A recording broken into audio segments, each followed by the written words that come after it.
नमस्कार। विराटनगर महानगरपालिका तथा अन्य शैक्षिक संस्थाहरूको सहयोगमा तयार पारिएको यो दूर शिक्षा कार्यक्रम अन्तर्गत भाइ बहिनीहरूलाई स्वागत गर्न चाहन्छु। तिमीहरूको विज्ञान शिक्षक आत्मा तिवारी।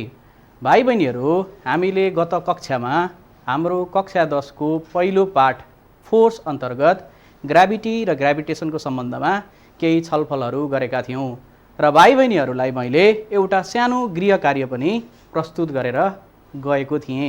मलाई लाग्छ भाइ बहिनीहरूले त्यो गृह कार्य अर्थात् होमवर्क राम्रोसँग गरेर तयारी अवस्थामा बसेका छौ होला। र अर्को कुरा, भाइ बहिनीहरूलाई कुनै कन्फ्युजन छ भने त्यो कन्फ्युजन पनि समाधान गर्नको लागि भाइ बहिनीहरू टेलिभिजन सेट अगाडि बसेका छौ भन्ने कुरामा म विश्वस्त छु। र भाइ बहिनीहरू, आज हामी आजको हाम्रो क्लासमा के कुरा गर्दैछौँ भनेर भाइ बहिनीहरूलाई म जानकारी गराउन चाहन्छु। हेरौँ त भाइ बहिनीहरू, स्क्रिनमा आजको हाम्रो विषयवस्तु के रहनेछन् त। Review of force of gravitation and it's properties. भाइ बहिनीहरू, गत क्लासमा मैले के भनेको थिएँ भने ग्राभिटेसनल फोर्सका केही प्रपर्टिजहरू डिस्कस गर्न भ्याएको थिइनँ र आज ती प्रपर्टिजहरू म डिस्कस गर्नेछु। त्यसै गरी हामी कन्सिक्वेन्सेस अफ ग्राभिटीको कुराकानी गर्नेछौँ, विशेष गरी अर्थलाई रिफरेन्स मानेर। त्यसै गरी न्युटन्स ल अफ ग्राभिटेसन, जसलाई हामी युनिभर्सल ल अफ ग्राभिटेसन पनि भन्छौँ। र त्यसै गरी हामी कन्स्ट्यान्ट अफ युनिभर्सल ग्राभिटेसन, यसको बारेमा पनि केही चर्चा गर्नेछौँ र समयले साथ दिएसम्म हामी विभिन्न म्याथमेटिकल प्रब्लमहरूलाई पनि यस क्लासमा एड्रेस गर्दै जानेछौँ। त भाइ बहिनीहरू, आजको कक्षा सुरु गरौँ रिभ्यू गरेर। र भाइ बहिनीहरू, मैले गत कक्षामा फोर्स अफ ग्राभिटेसनको बारेमा छलफल पनि गरेको छु र भाइ बहिनीहरूलाई डेफिनेसन पनि प्रदान गरेको छु। र फोर्स अफ ग्राभिटेसनले के भन्छन् भने the force of attraction between two objects when they are provided with their mass. The mutual force of attraction that exists between two objects if they are provided with their mass is our force of gravitation. And because of force of gravitation, we have seen number of consequences like formation of and establishment of solar system, similarly establishment of galaxy, similarly formation of tides, and so on. So lots of consequences we can see. Now let me just introduce the properties here. Okay, so in our discussion we have discussed these things a bit. Let me just make you clear about the properties. What we have discussed last time is the force of gravitation will be taking place in between two objects, and that always be directed towards the center of one each other. It means that the force of gravitation is in two directions. It's bidirectional. First object will attract another, and this object also will be attracting other. That's why it is bilateral force, right? अर्को यसको property के हो भने यो force gravitational force मासको कारणले आउने force हो। Force of gravitation वस्तुको अर्थात् अब्जेक्टको मासको कारणले आउँदछ। त्यसै गरी फोर्स अफ ग्राभिटेसन अर्को प्रपर्टी के हो भने फोर्स अफ ग्राभिटेसन यी अब्जेक्टहरू कुन मिडियममा राखेको छन् भन्ने कुरामा भर पर्दैन। अर्थात् भनौँ भाइ बहिनीहरूले कुनै दुईटा अब्जेक्टलाई एयर मिडियममा राख्यो र यिनीहरूको बीचको फोर्स अफ ग्राभिटेसन क्याल्कुलेट गर्यो र त्यही दुईटा अब्जेक्टहरूलाई उति नै डिस्टेन्समा अर्को कुनै मिडियम, मानौ पानी मिडियममा लगेर राख्यो भने त्यो केसमा पनि तिनीहरूको बीचमा उत्पन्न हुने फोर्स अफ ग्राभिटेसन उस्तै रहन्छ। त्यसै गरी अर्को प्रपर्टी के हो भने force of gravitation doesn't depend upon the nature of material. That means if you have taken here one object of iron and if you have taken here another object of gold, right, then the force of attraction between these two different material doesn't depend upon their chemical behavior, rather it simply depends upon their mass, right? So basically मैले चारवटा कुरा discuss गरेँ। पहिलो कुरा यो two directional हुन्छ, bilateral force हो, यो मासमा डिपेन्ड गर्छ, यो मिडियममा डिपेन्ड गर्दैन, त्यसै गरी केमिकल नेचर अफ सब्सटेन्समा पनि डिपेन्ड गर्दैन। यो त भयो भाइ बहिनीहरू हाम्रो फोर्स अफ ग्राभिटेसनको केही प्रपर्टिजहरू जुन मैले गत कक्षामा छलफल गर्न भ्याएको थिइनँ। र अर्को पनि म छलफल गर्दैछु आजै, कन्सिक्वेन्सेस अफ ग्राभिटी। भाइ बहिनीहरू हामीले गत कक्षामा ग्राभिटीको सम्बन्धमा केही छलफल गरेका छौँ। अर्थात् भनौँ भाइ बहिनीहरूलाई म हाम्रो सेतो पाटीतर्फ ध्यान आकर्षण गराउँदै यो छलफल गर्न गइराखेको छु। यहाँ हेरौँ त, यो कुनै हेभेनली अब्जेक्ट हो, सेलेसियल अब्जेक्ट हो, लाइक अर्थ, सन, मुन और अदर। यो सेलेसियल अब्जेक्ट छ, यसको छेउछाउमा अर्को कुनै सानो अब्जेक्ट छ भने यो दुईटा अब्जेक्टको बीचमा फोर्स अफ अट्र्याक्सन हुन्छ, जुनलाई हामी फोर्स अफ ग्राभिटेसन पनि भन्छौँ। तर यो केसमा फोर्स अफ ग्राभिटेसन विशेष छ, किनभने फोर्स अफ ग्राभिटेसन डिस्कस गर्दा हामीले दुईटा अब्जेक्ट बीचको फोर्स अफ अट्र्याक्सन भनेका छौँ र यहाँ पनि फोर्स अफ अट्र्याक्सन चाहिँ छ। र यसमा विशेष कुरा के हो भने यो दुईटा अब्जेक्ट मध्ये एउटा अब्जेक्ट हेभेनली बडी छ जसको मास एक्सट्रिमली हाई छ भने अर्को अब्जेक्टको मास थोरै छ।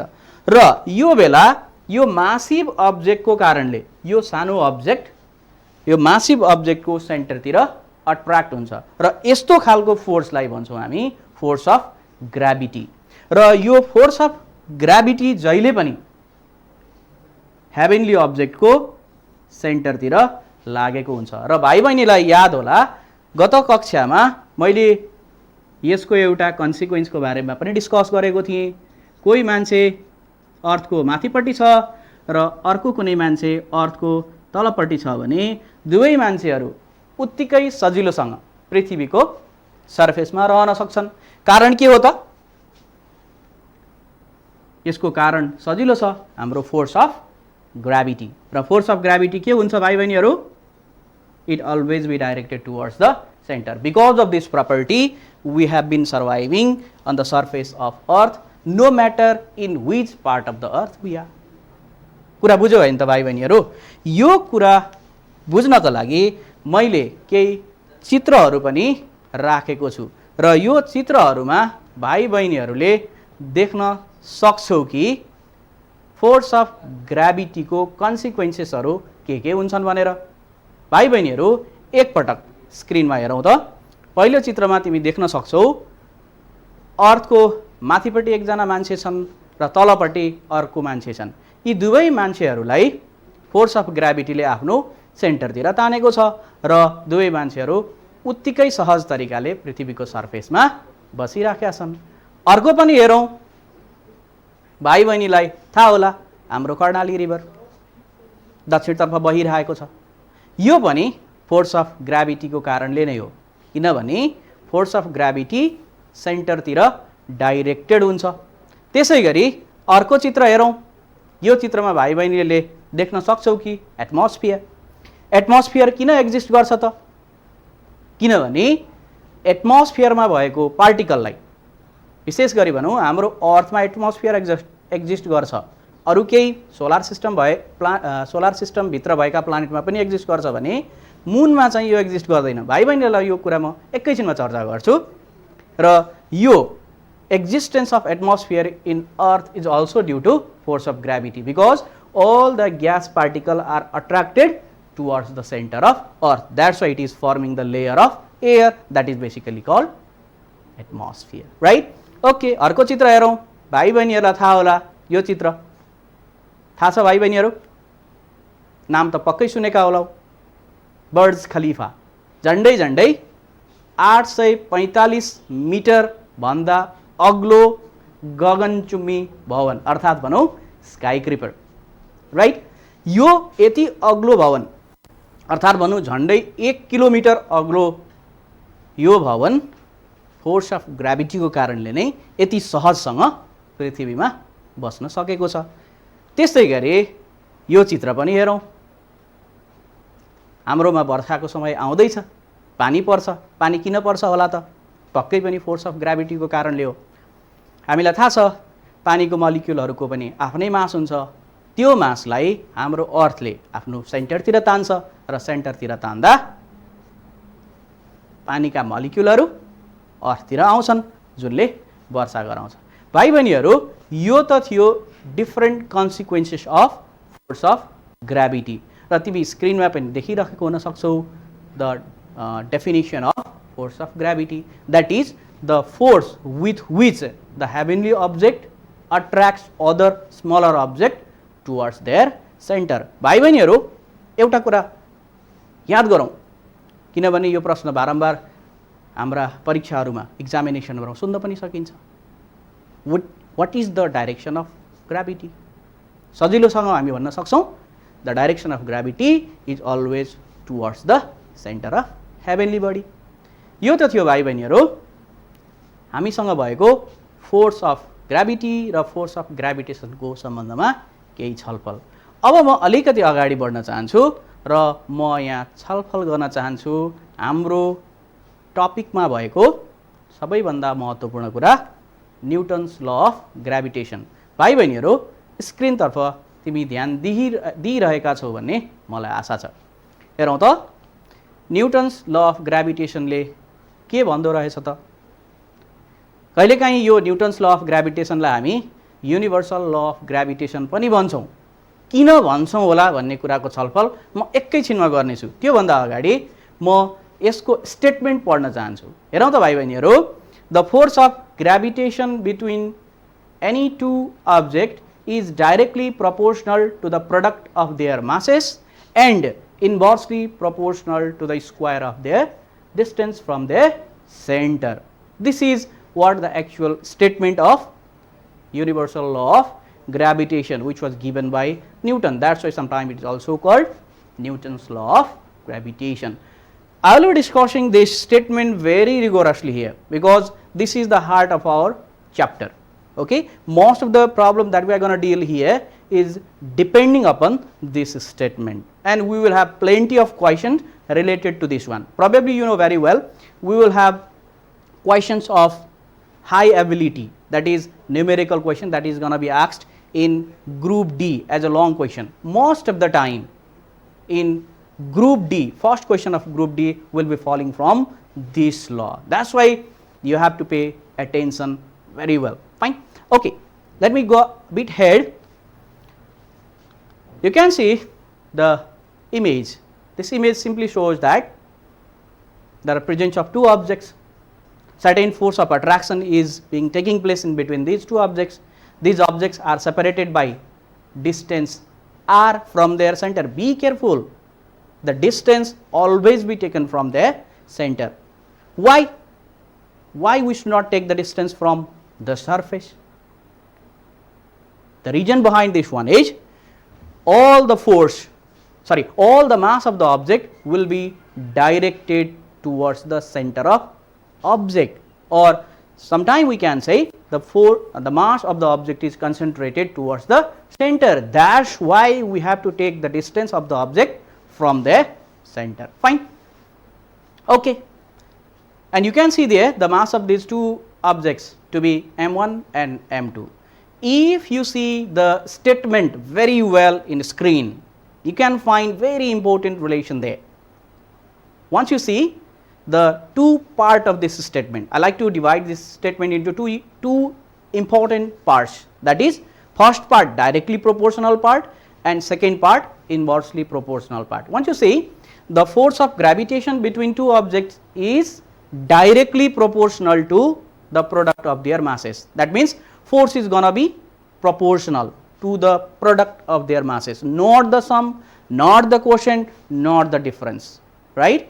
यो कुरा बुझ्नको लागि किन प्रोडक्ट नै हुन्छ त, सम डिफरेन्स किन हुँदैन त भन्ने कुरा बुझ्नको लागि हामीलाई केही हायर म्याथमेटिक्स चाहिन्छ।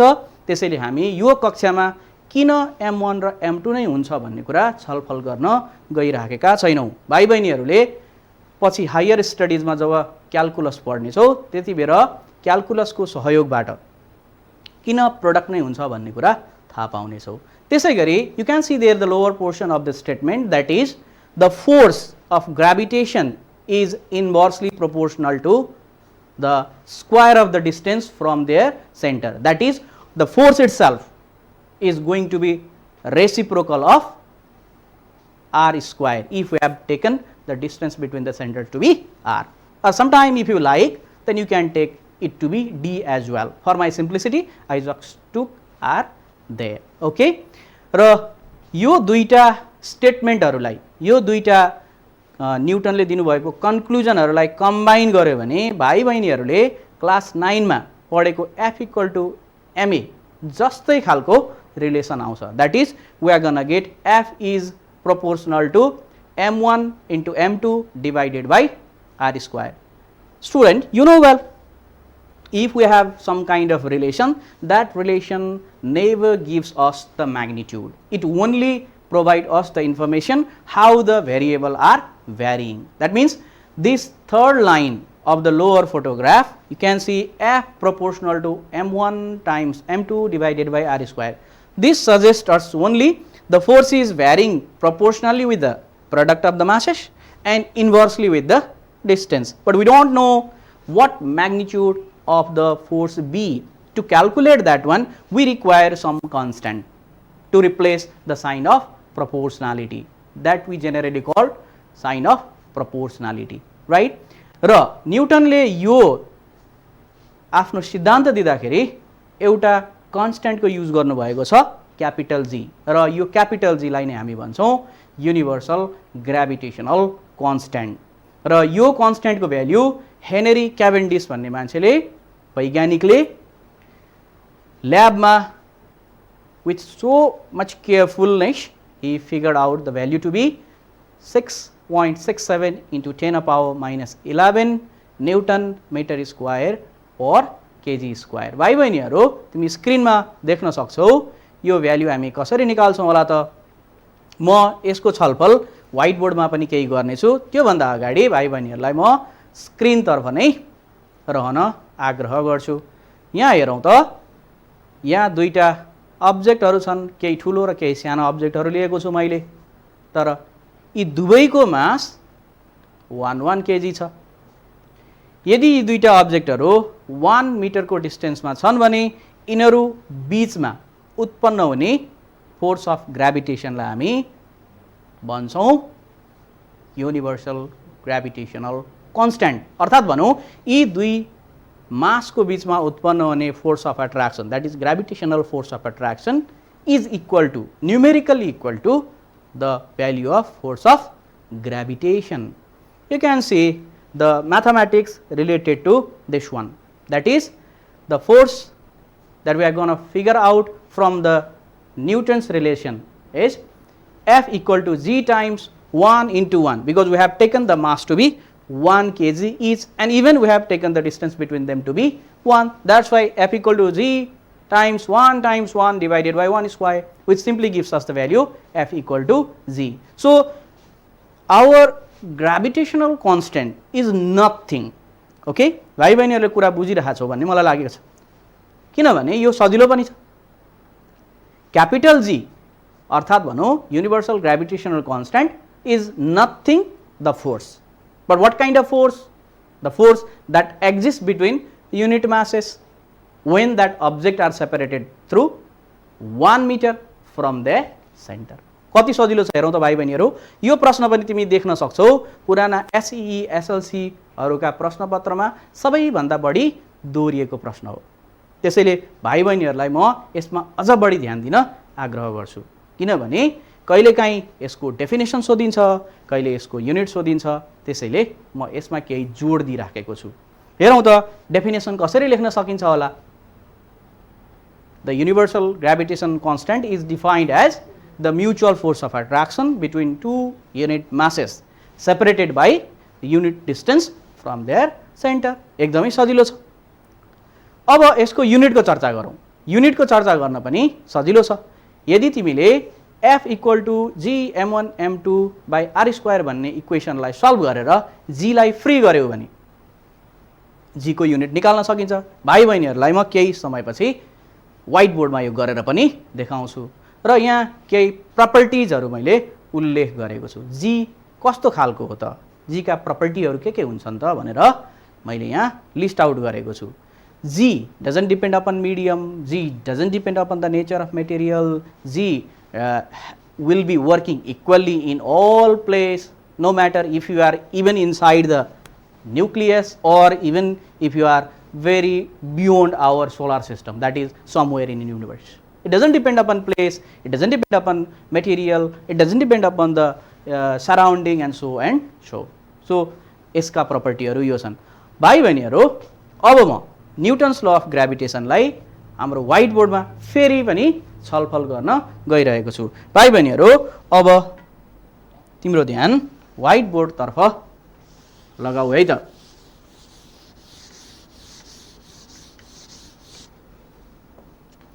According to universal law of gravitation or Newton's law of gravitation, what we found is the force of attraction between two objects. Let's say suppose this is mass m1 and this is mass m2, separated through the distance of 1 meter, separated through the distance of r meter from their center. Then the force of attraction between these two objects is directly proportional. You know well about this symbol.